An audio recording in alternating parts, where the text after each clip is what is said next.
নমস্কার, আমি পূর্বা। আজকে বানাবো মিক্সড ভেজিটেবলস, পুরো বিয়ে বাড়ি স্টাইলে। তো তার জন্য এখানে আমি সমস্ত সবজিগুলো কেটে নিয়েছি। এখানে আমি আলু নিয়েছি, মটরশুঁটি, টমেটো, আর এটা হচ্ছে বিনস, ক্যাপসিকাম, একটু ঝিঙে, আর হচ্ছে গাজর, আর এখানে অল্প একটু পনির নিয়ে নিয়েছি।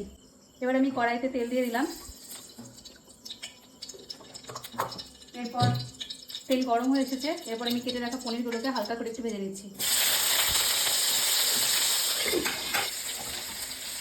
পনিরটা ভালো হয়েছে, এরপর আমি তুলে নিচ্ছি। তারপর কড়াইতে আরও একটুখানি তেল দিয়ে দিলাম। তারপর কেটে রাখা সমস্ত সবজিগুলোকে আমি ভেজে নেবো। আপনারা চাইলে এক এক করে ভাজতে পারেন, আমি একসাথে ভেজে নিচ্ছি।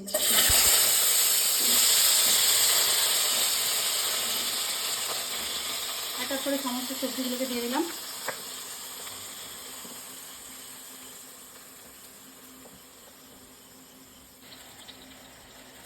আমি নুন অ্যাড করছি, আর দিয়ে দেবো একটু হলুদ। আমি এখন একটু অল্প অল্প করে, শুধু ভাজার জন্য অল্প অল্প করে নুন হলুদ দিলাম।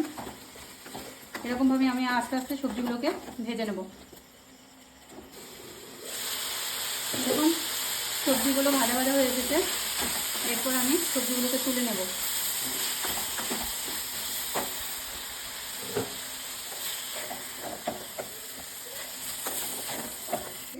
সবজিগুলো আমার ভাজা হয়ে গেছে।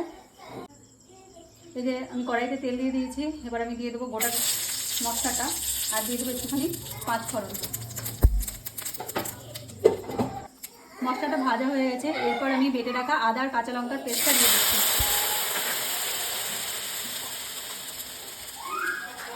এরপর দেবো আমি হলুদ, নুন। মশলাটা কষা হয়ে গেছে। এরপর আমি এর মধ্যে বেটে রেখেছিলাম কাজু আর চারমগজ বাটা, সেটা আমি দিয়ে দিচ্ছি। এরপর আমি ভেজে রাখা সবজিগুলো আর পনিরটা অ্যাড করে দিলাম। দিয়ে আরও কিছুক্ষণ কষিয়ে নিচ্ছি।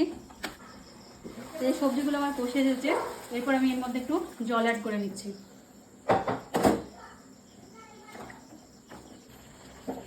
এখানে আমার সমস্ত সবজিগুলো সুন্দরভাবে সেদ্ধ এসেছে এবং জলটা কমে এসেছে। এরপর আমি দিয়ে দেবো গরম মশলা, আর দিচ্ছি ঘি, আর স্বাদ মতো চিনি। তো আমাদের আজকের রেসিপি মিক্সড ভেজিটেবল রেডি হয়ে আছে।